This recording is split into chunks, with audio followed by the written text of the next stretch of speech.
Hola, buenas tardes. Mi nombre es Nacho Alamillo, yo soy de la empresa Astrea. Vengo con dos compañeros, con Ascensión Moro del Ayuntamiento de Sant Feliu y Eduard Chabeli de la empresa GES Consultor. Y en la próxima media hora pues, tenemos el objetivo de presentaros pues, una experiencia que ha nacido pues, de una forma un poco extraña, ¿no? Colaborando entre diversas administraciones y entre diversas empresas, quizás un poco por generación espontánea y más ¿no? de la constatación de que los métodos clásicos de consultoría pues, no servían para abordar eficientemente el análisis del cumplimiento del Esquema Nacional de Interoperabilidad, por lo cual, pues bueno, a partir de diversos proyectos públicos, entre los cuales pues, está no solo Sant Feliu, sino también el Ayuntamiento de Tarrasa, con quien hemos trabajado durante, pues yo creo que 2 años, en pensar sobre cómo cumplir el Esquema Nacional de Interoperabilidad, y también más recientemente el Ayuntamiento de Paterna, pues hemos ido progresando en ver qué teníamos que hacer para ayudar a la sociedad, porque en último término pues los ayuntamientos, las administraciones autonómicas y el Estado representan a la sociedad, a cumplir con el Esquema Nacional de Interoperabilidad. Y le hemos dado una forma que quizás es un poco peculiar. Hemos decidido hacer un documento, una guía de auditoría formal del Esquema Nacional de Interoperabilidad, que fuera implementable en una herramienta tecnológica, porque al final sabemos, y creo que de eso pues luego Eduard podrá hablar un poco más, que es difícil abordar el cumplimiento de un sistema complejo como puede ser el Esquema Nacional de Interoperabilidad sin un soporte tecnológico. Hemos producido pues, una guía de cumplimiento, Esto en el Esquema Nacional de Seguridad estaba hecho. Ya avanzo que en el Esquema Nacional de Seguridad pues, teníamos una guía CCNCER, la 808, que de forma pues, bastante minuciosa, más o menos correcta, no voy a emitir opinión sobre esto, que sería materia de otra charla, pero de forma más o menos correcta, pues nos daba una serie de criterios, ¿no? de requisitos, de controles que teníamos que cumplir y una serie de evidencias que nos serán útiles para verificar ese cumplimiento. Esto, pues en materia de Esquema Nacional de Interoperabilidad, no se ha hecho. No veáis en ello pues una crítica, porque no me parece ni bien ni mal que no se haya hecho, sencillamente no existía, y por tanto los profesionales del sector, tanto los que asistimos a los ayuntamientos como los que fabrican herramientas tecnológicas de soporte, no teníamos una pauta. Entonces, de todo este pozo, pues nace la necesidad de cubrir esa función que el Estado no había cubierto adecuadamente, y sí que es cierto que es el sector privado, en una tónica de colaboración público-privada, pues abordar el problema y decir, pues mire, vamos a producir una guía de auditoría, que es precisamente lo que os presentamos hoy. Nosotros como compañía, y quisiera que no nos vierais tanto como una compañía mercantil en esto, sino como un grupo de profesionales que colaboran pues, con el sector público, y en experiencia compartida con al menos 3 ayuntamientos de referencia, 3 ayuntamientos de referencia que nos han sufrido durante todo este tiempo en el proceso complejo de pedir requisitos, verificar requisitos, hablar muchas horas sobre cómo es el cumplimiento, donde, como dije antes, están Tarrasa, Sant Feliu y Paterna, y también en colaboración pues, con GES Consultor, que es una empresa que tiene una herramienta tecnológica muy sólida, muy solvente, en mi humilde opinión, para ayudar al cumplimiento, pues hemos producido una guía de auditoría. Bueno, esto está bien, pero en realidad mucho valor no aporta, no nos engañemos. Guías de auditoría todas las empresas consultoras producen, no parece que tenga un gran valor producir una guía más de auditoría. Lo que nosotros pensamos, y desde luego lo hablamos bastante, es que era importante que esta guía no fuera una guía propietaria, es decir, que fuera una iniciativa como de conocimiento abierto, ¿no? Una iniciativa que pudiera ser utilizada para empezar por nuestra competencia, es decir, que no fuera un activo informativo de la empresa, y que no fuera un activo informativo pues, de la herramienta tecnológica. De hecho, que no fuera necesariamente algo hecho particularmente a medida de un ayuntamiento concreto, sino que realmente pudiera ser utilizado por cualquier entidad que la necesitara. Por tanto, pues dimos un paso al frente y decidimos entre todos, y esa fue una discusión pues, que tuvimos, el renunciar un poco a esa ventaja competitiva que podía suponer tener una guía de auditoría pues, más o menos bien hecha, y publicarla en régimen de Creative Commons. Creative Commons, supongo que estáis familiarizados con ello, pero es un movimiento de conocimiento abierto en el cual lo que se intenta es que la documentación esté a libre disposición de la sociedad.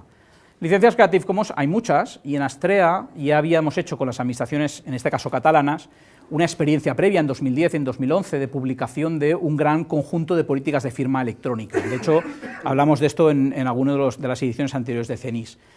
Cuando nosotros hablamos de Creative Commons, lo que queremos decir es que lo único que esperamos de cualquier usuario de una guía de este tipo es el reconocimiento. Obviamente, esperaríamos todos, como entiendo que es un poco la voluntad de los ayuntamientos, pues que pueda ser compartible por todo el mundo, pero sencillamente pues que no sea objeto de apropiación intelectual por terceros. Entonces, la guía en principio nace con una licencia Creative Commons compartir igual, reconocimiento de la autoría y uso no comercial. ¿Esto es un inconveniente? No, de hecho no, es una de las licencias más abiertas que se pueden dar. ¿Se podría dar una licencia aún más abierta? Sí, depende de cómo sea el proceso de comentarios que nos puede remitir, que es una cosa que os pediremos, pues se podría alterar. Pero básicamente la noción es que sea una guía de auditoría hecha con el sector privado y con el sector público y que esté a vuestra disposición, sin ningún tipo de gravamen, sin ningún tipo de inconveniente. Por tanto, lo que sí vamos a querer es fomentar la adopción de esta guía, queremos que la uséis, porque no hay ninguna iniciativa comercial, no hay ningún ánimo de lucro detrás, igual que en el pasado pues os dijimos que podéis utilizar las normas de seguridad documental, las políticas de firma electrónica. Creemos que es interesante que haya una aproximación de conocimiento abierto y que después cada uno pueda hacer su camino, y a partir de aquí pues lo que esperamos es aportación de mejoras, críticas constructivas y la posibilidad de formar algún tipo de comunidad alrededor. Yo he hablado esta mañana con Ignacio Criado de Novagop, ellos lo ven bien, por ejemplo, la posibilidad de meterlo en el grupo de interoperabilidad, discutir sobre ello, y por tanto la idea es que podéis ver esto como algo vuestro, que no pasa a ser un poco de la comunidad, y a ver si entre todos somos capaces de construir algo que realmente nos aporte. Si luego el Estado lo coge y además lo eleva a una categoría mejor, pues oye, adelante, ningún problema en esto. Dicho esto, objetivos que teníamos, ¿no? ¿Qué es lo que surgió de esta iniciativa? Pues bueno, básicamente queríamos crear una guía de auditoría formal, es decir, no una pauta o un conjunto de recomendaciones, sino una verdadera guía formal de cumplimiento, en particular desde las perspectivas de las entidades locales, o sea, no tanto desde la gran administración que tiene cientos o miles de sistemas, que hay algunas que en España los tienen, sino quizás desde una perspectiva fuera útil la administración local, que es una administración pues, que tiene un tamaño, una dimensión más reducida. Obviamente no estoy hablando de micro entidades locales, porque ya sabemos que al final pues, la infraestructura tecnológica de la que poseen es escasa comparada con otras, sino más bien de ayuntamientos pues, bueno, de un tamaño 20.000, 30.000, 50.000, 100.000 habitantes. O sea, esto está pensado para este tipo de instituciones. No es que no lo pueda utilizar alguien más, pero obviamente se le puede quedar corto. Grandes administraciones podrían encontrarlo escaso. Las administraciones que más extendidas tenemos en el territorio y que más cerca están de los ciudadanos y que por tanto más han de cumplir el esquema, la encontrarán, en mi opinión, adecuada. Además, como dije antes, queríamos establecer una serie de controles formales que fueran análogos, que fueran similables, que fueran homologables con los que se había determinado ya de forma pues, más o menos correcta, como dije antes, en el Esquema Nacional de Seguridad. Hoy en día, en la adopción del Esquema Nacional de Seguridad, si queremos autoevaluarnos, descargamos la guía gratuitamente del CCNCERT y sencillamente la cumplimentamos. Buscaremos apoyo externo o no, emplearemos una herramienta externa o no, pero el conocimiento lo tenemos. Nosotros echamos en falta esto y hemos decidido un poco sumar esfuerzos las administraciones públicas y estas dos empresas y construir esta guía. Además, pensamos que esta guía es importante para apoyar lo que son actividades de implantación. Al final, la adopción del esquema de interoperabilidad, igual que la adopción del esquema de seguridad, requieren una visión estratégica de la organización. No es un tema de comprar una tecnología y ponerla a funcionar, es más bien un tema de transformación de la organización, es un tema de gobierno de TI que requiere pues, una serie de plazos, una serie de inversiones, una serie de adecuaciones y una gestión del cambio. Por tanto, pensamos que eso también era importante para que hubiera concienciación. Después diré alguna cosita más sobre esto. Y luego pensamos que podría ser un documento único de referencia. ¿Qué quiero decir con esto? Quiero decir que es muy fácil perderse cuando empezamos a coger las normas de interoperabilidad publicadas por el Ministerio, en el BOE, más las guías de implementación. Sobre todo porque, y espero que el Ministerio me escuche, en las guías de implementación hay trampas. Hay cosas como obligatorias que no son obligatorias. Por tanto, nosotros hemos querido poner en la guía realmente lo que sí es obligatorio y marcar como opcional lo que es opcional. Están muy bien las recomendaciones que se puedan hacer desde los otros niveles de administración, pero en último término hay que ser un poco honesto a la hora de hacer una guía y decir, mire, esto es estrictamente obligatorio y es imperativo y lo demás son recomendaciones. Entonces hemos sido un poco cuidadosos a la hora de establecer un documento que sea un referencial completo y que distinga bien distinga bien lo que son obligaciones de lo que son recomendaciones. Básicamente porque al final el cumplimiento tiene coste y por tanto es importante poder fasearlo adecuadamente. Lo de las trampas era un poco coloquial. Obviamente yo nunca he pensado que el Ministerio le dirija a las administraciones públicas recomendaciones fuertes, ocultas en documentaciones de escaso valor normativo. Eso es una cosa que, en fin, es una práctica administrativa habitual en España, desde el Conde de Roma y no la vamos a cambiar ahora. Pero bueno, en último término, no tenemos por qué poner una guía formal. Si ustedes llaman a un auditor, ¿no? Si ustedes llaman a un auditor, querrán que ese auditor les diga lo que realmente han de cumplir. Y lo demás, pues bueno, es para nota si queréis verlo desde este punto de vista, pero no es necesariamente obligatorio. Y luego, finalmente, queríamos un objetivo que fuera uno que el propio esquema promociona, luego veremos un poquito más con detalle, que es la posibilidad de obtener declaraciones de conformidad. Mire, yo quiero tener un distintivo, como llama la norma, un distintivo cumplimiento. Claro, ¿cómo obtengo un distintivo cumplimiento de una norma si no están definidos los controles a cumplir? Bueno, la respuesta es muy fácil, no lo obtengo. Porque, claro, nadie puede evaluarte contra unos controles que no están bien definidos o que no están definidos en ningún sitio. Luego, realmente, es importante al final, y esto está definido en ISO 17021, que es al final la gran norma internacional que define los esquemas de conformidad contra cualquier tipo de norma, es importante que para que tú puedas certificar el cumplimiento de algo tengas un esquema de referencia, tengas una norma de referencia, tengas unos controles claros de referencia que cumplir. Nosotros hemos intentado, y estoy seguro que pueden salir otras iniciativas mejores, hemos intentado tener un referencial claro que además se pueda integrar con otros marcos normativos ya existentes que permita la evaluación de la conformidad de una forma estricta y por tanto nos pueda llevar hacia la certificación independiente del cumplimiento. Algunos detalles extra, antes de pasar la palabra. ¿Por qué? ¿Y para qué? Bueno, pues miren, como dije antes, porque existe un cuestionario de cumplimiento y de seguimiento del ENI, publicado en la página, en el portal de Administración Electrónica, pero propiamente una guía de controles, una guía formal de auditoría, pues no existe. No existe, si lo tenemos en el Esquema Nacional de Seguridad, no lo tenemos en los demás casos. Porque además los artículos 27 y 28 del ENI, que son obligatorios, y en esto recordaré una vez más que desde la sentencia del Tribunal Constitucional que anula parcialmente el Estatuto de Autonomía de Cataluña del 2006, los reglamentos del Estado con carácter básico son obligatorios en todo el Estado, y por tanto este también lo es. Pues bien, dos de los artículos de este reglamento obligatorio en todo el Estado nos dicen que tenemos que hacer auditoría periódica. Esa auditoría periódica, claro, intuyo que va a ser muy poco eficiente si tenemos que hacer una para Esquema Nacional de Seguridad, una diferente para el OPD, otra diferente para nuestras obligaciones con la intervención del Estado, que son muchas, otra diferente para factura electrónica, otra diferente para Esquema Nacional de Interoperabilidad, por no hablar del otro Esquema Nacional de Interoperabilidad, que es el europeo para las aplicaciones de ventanilla única. Claro, esto tiene poca solidez, es poco lógico, entonces parece que realmente tendremos que hacer una auditoría más o menos integrada, y esto no es evidente y no es trivial. Y cuando digo no es evidente, quiero decir que hay que explicarlo, y cuando digo no es trivial, quiero decir que realmente no es fácil coger todos los marcos de control y ponerlos uno al lado del otro. No basta con hacer un Excel y pintar todos los controles, hay que coordinarlos entre ellos. Y hay que aplicarlos sobre los mismos sistemas de información. Y esta parte pues requiere un cierto esfuerzo. Porque así como en Esquema Nacional de Seguridad hemos aprendido a hacerlo, en Esquema de Interoperabilidad todavía no tenemos claro qué significa que una norma de documento electrónico se aplica a un sistema de información. No sabemos si aplica solo a la sede electrónica, si también se aplica a gestor documental o si no se aplica sencillamente a la nómina. Entonces, como no lo sabemos, es importante coordinar controles. Además, yo dije antes que empezaba un enfoque estratégico y resulta que, claro, todas estas obligaciones de conformidad nos llevan a que en las organizaciones públicas, y hay una cierta discusión sobre quién debe hacer esta función, exista una especie de compliance officer, alguien que se dedique a velar por la conformidad. Y claro, vosotros me diréis, ¿en un ayuntamiento quién es? ¿Es el director de servicios? ¿Es el secretario de la corporación? ¿Quién debe velar por esto? ¿Es el responsable de seguridad del OPD? ¿No? Fijaos que cada marco nos acaba aportando una serie de roles que también hemos tenido que estudiar. De hecho, es una de las discusiones que tenemos todavía abiertas, ¿no? ¿Cuál es el modelo de roles de cumplimiento del esquema de interoperabilidad? Si tomamos como cierto lo que yo dije antes, que tendríamos que tener una aproximación única para múltiples marcos de control, ¿no? Interoperabilidad, seguridad, protección de datos y otros que puedan venir, estaremos de acuerdo en que al final tendremos una figura organizativa responsable de estos procesos y que empezaremos a ubicar en la administración local a un responsable del cumplimiento.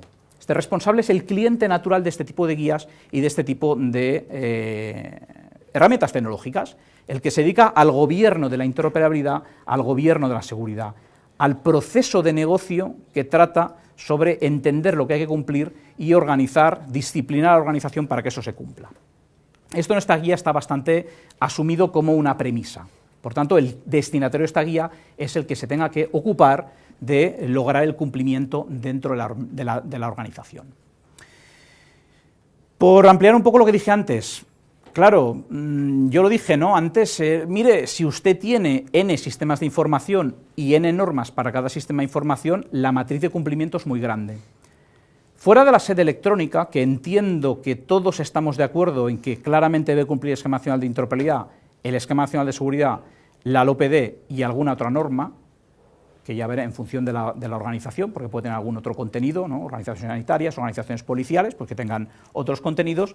Bueno, fuera de este sistema, la administración pública está llena de sistemas diferentes. Cómo definamos los sistemas es importante para saber sobre qué sistemas recaen las obligaciones de cumplimiento y, por tanto, para determinar cuál es el objeto que tenemos que supervisar. Esto es importante. Como esto es difícil, en esta guía nosotros continuamos apostando por la orientación de tener un referencial de sistemas tipo, sede electrónica, registro electrónico de entrada, notificación electrónica, sistema de interoperabilidad, que de forma prefabricada o predefinida nos diga cuáles son los objetos sobre los que recae el cumplimiento. Obviamente, cuando hablamos de interoperabilidad, podemos pensar en la sede electrónica, podemos pensar en la notificación electrónica, no pensaremos en la nómina.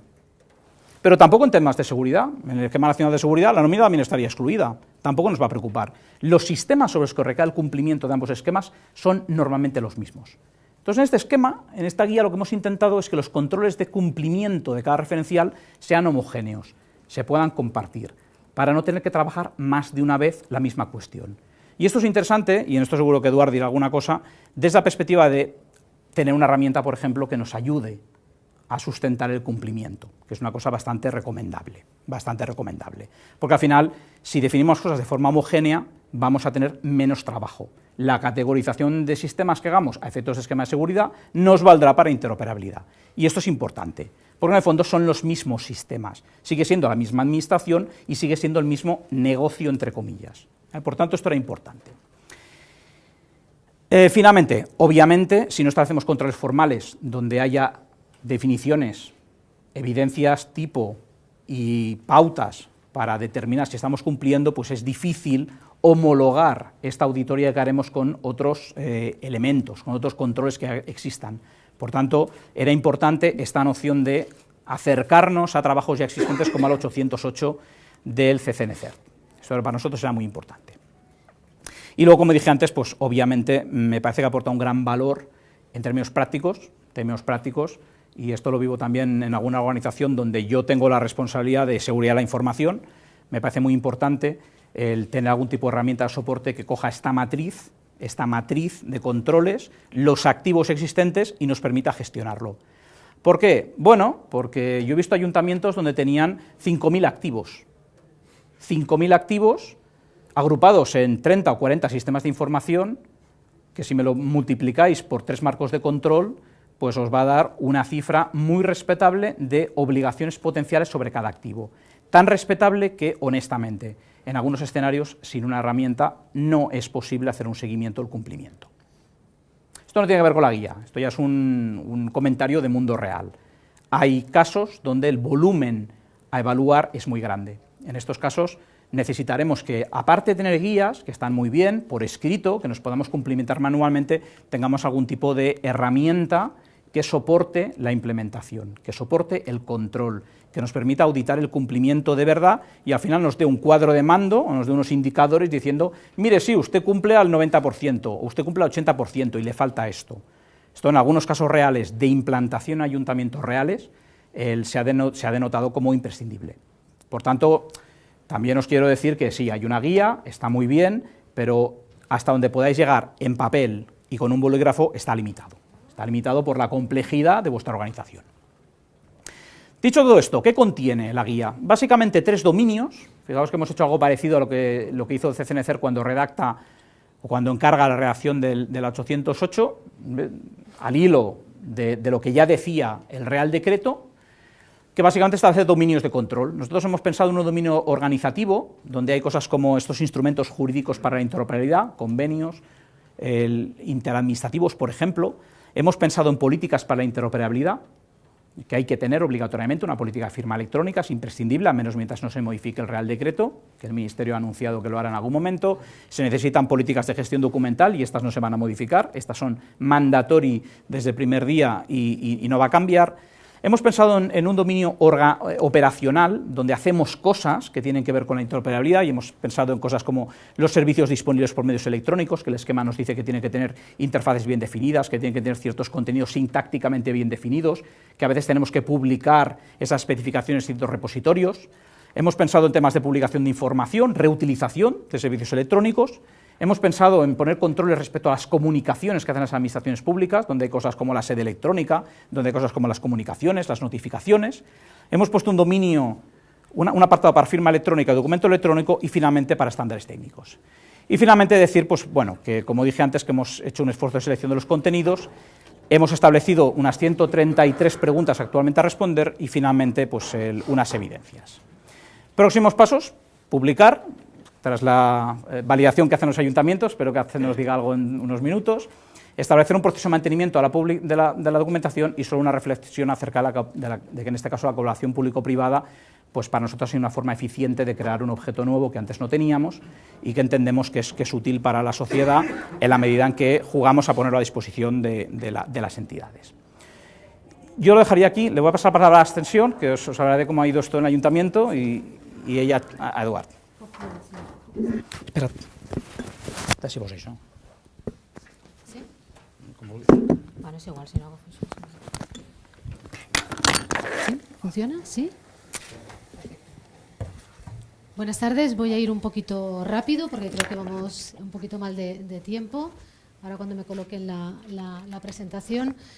Como comentaba Nacho, el Ayuntamiento de Sant Feliu de Llobregat, junto con los ayuntamientos de Paterna y de Terrassa, nos hemos sometido voluntariamente en esta experiencia de colaboración público-privada con Astrea y con GES Consultor a verificar de alguna manera o a someternos a esta guía de autoevaluación y el cumplimiento de los requerimientos del Esquema Nacional de Interoperabilidad y un poco lo que venimos a presentaros aquí son los primeros resultados.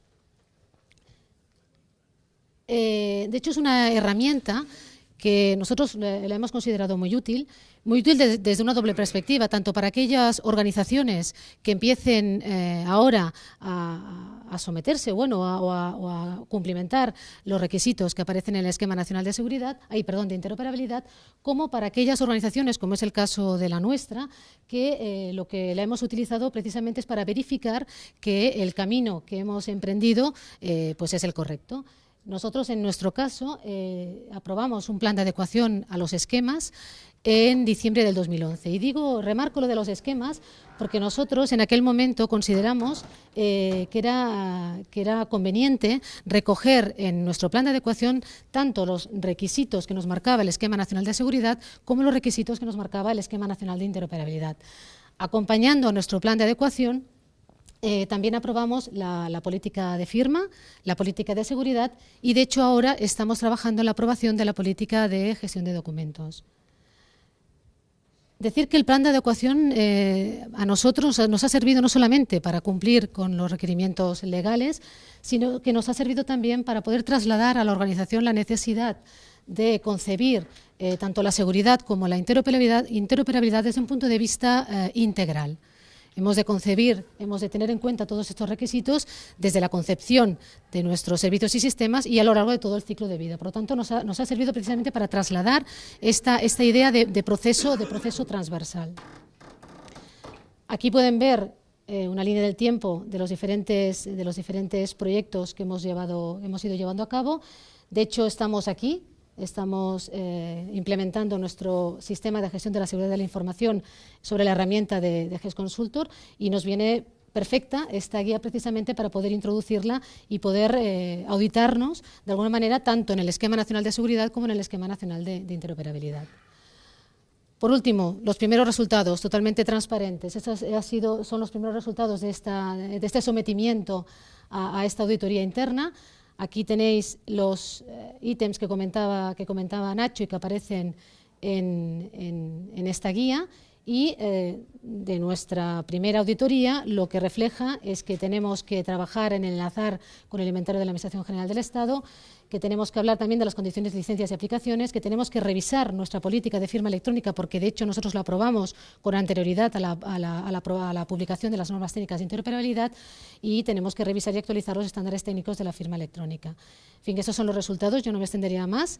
En todo caso, ya paso la palabra a GES Consultor, que nos explique cómo está implementada la guía en la herramienta. ¿Llevo esto? ¿Sí? Sí. Lo que sí quiero es el mando.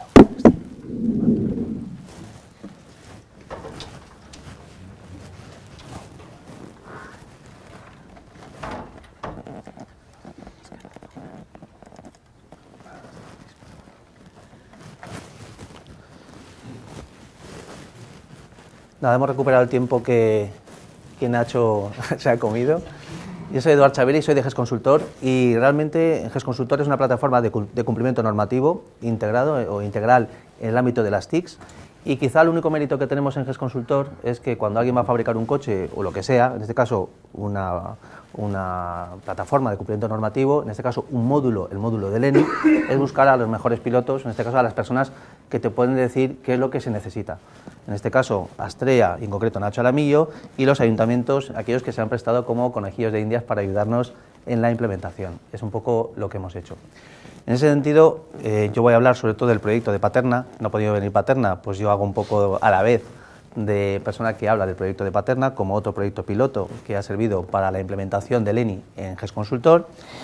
Y los puntos claves de la solución son los siguientes. En primer lugar, una cosa que se ha dicho, ya la ha dicho esta mañana Óscar en su presentación, y la han comentado ellos dos anteriormente, es el cumplimiento integrado de la LOPD, de privacidad, del ENS y del ENI. Es decir, como decía Nacho, guías hay muchas, y cada maestrico tiene su librico, ¿no?, o su librillo, ¿no? Pero claro, al final esas guías son de diferentes marcos normativos, con muchos controles, y por tanto una tarea muy complicada de cumplir cuando hay muchos controles, y sobre todo cuando además hay mapeos entre normas, y por tanto la herramienta tiene en su base la vocación de dar solución a ese cumplimiento integrado de estas normas o de estos marcos normativos. Y en concreto, si ponemos el foco ya no en todo, sino en el ENI, la base de datos de conocimiento de Astrea, utilizar ese conocimiento que he dicho antes, que es un privilegio trabajar con ellos, con Nacho, y con los ayuntamientos que se han prestado. La creación de un PDCA del ENI. Al final, nosotros en su día ya, con la LOPD, desde hace tiempo, siempre hablábamos de un PDCA de privacidad, en su día después un PDCA del ENS, y ahora lo que hemos hecho es crear un PDCA del ENI. Y todo ello soportado con GES Consultor, porque al fin y al cabo, como decíamos antes, guías hay muchas, pero al final hay un problema de gestión, y ese problema de gestión al final se soluciona con una herramienta, con una solución, con Excel, con Word, con tal, pues bueno, parece que es muy complicado, por no decir imposible. Eso sería la capa normativa. Después tenemos la capa operativa. Igual que el ENS tiene la capa normativa y las soluciones operativas, monitorización, tickets, etcétera, el tema del ENI o el ENI también tiene su parte operativa. Esta mañana se ha mencionado Arctic, y también voy a mencionar yo en mi exposición a Arctic, que la hemos utilizado en diferentes proyectos, no en concreto en Paterna, pero por ejemplo en Alcira, que es una solución que después comentaremos simplemente de pasada, porque no quiero extenderme más de lo necesario, que da cobertura o solución a lo que sería la capa operativa. Primer punto, primera cosa que hay que dejar clara, ese cumplimiento integrado, no solo de LOPD, de ENS y ENI, sino tenemos otros marcos normativos, por ejemplo 27001, Plan Nacional de Infraestructuras Críticas, PCI DSS, es decir, diferentes normas, y cada vez más, porque, por ejemplo, transparencia. Estamos trabajando ya en el módulo de transparencia, donde sabéis que hay mucho mapeo, mucha intersección con el tema de protección de datos. Pues es el siguiente módulo que va a salir. El siguiente punto, poniendo el énfasis en el ENI, sería el desarrollo de todo el ciclo integral del ENI, del PDCA del ENI. Aquí tenemos plan do check act, y ya metiéndonos en la fase inicial, la fase del plan, la herramienta primero nos ayuda o nos deja configurarla, o nos permite configurar ciertos aspectos, realizar iteraciones, parametrizar Y lo primero que comentaba Nacho y también ha comentado Asten es el tema de la definición de políticas. La herramienta en este punto, sinceramente, no es lo que más aporta valor. Nos da unos modelos de plantillas, por ejemplo, para ayuntamientos, que podemos utilizar, pero realmente no es el fuerte de la herramienta.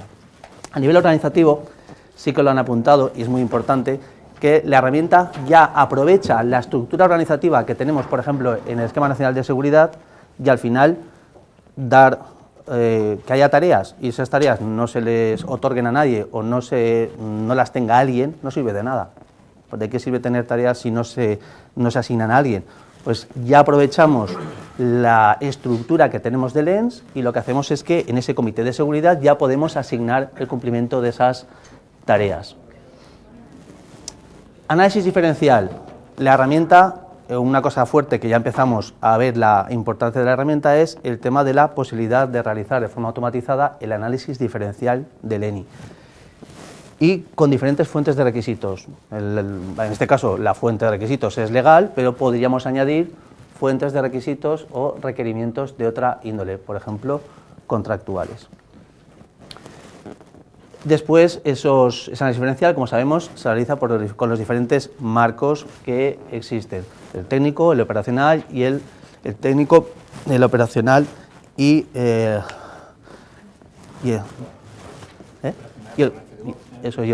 organizativo. Y después, el siguiente punto, donde realmente al final sí que vamos a ver que hay que poner el zoom, es en ya lo que sería en el tema de las acciones concretas. Aquí la herramienta nos va a servir mucho porque va a asignar cada tarea a alguien y además vamos a establecer plazos de cumplimiento y vamos a establecer también la valoración de las diferentes acciones, con lo cual vamos a conseguir al final generar ese plan de adecuación del ENI. Tendremos un documento en el que tendremos todo lo que es el plan de adecuación trazado de cara a después poder abordarlo en la siguiente fase en lo que es la implementación, el chequeo del plan hasta conseguir la declaración de conformidad que exige el artículo 28 del Real Decreto. Como os decía, eso es la capa normativa y a nivel operativo es muy importante también tener en cuenta que el ENI no solo exige tener políticas y conseguir la declaración de conformidad, sino que esa declaración de conformidad, hablando antes también con Asten, pensamos que es muy importante tener en cuenta que tiene que estar soportada o dotada en la capa operativa con soluciones. En este caso, nosotros, por ejemplo, trabajamos con Arctic, que proporciona diferentes soluciones, algunas las tenéis aquí, por ejemplo, el tema de consulta de DNIs, de estar al corriente de pago con la agencia tributaria o de la seguridad social, es decir, al final el ENI no es algo abstracto, sino que al final, además de toda esa capa normativa que hemos comentado, tiene que haber soluciones operativas, que aquí tenéis todas relacionadas, que nos permitan que esa interoperabilidad sea real. Nada, muchas gracias.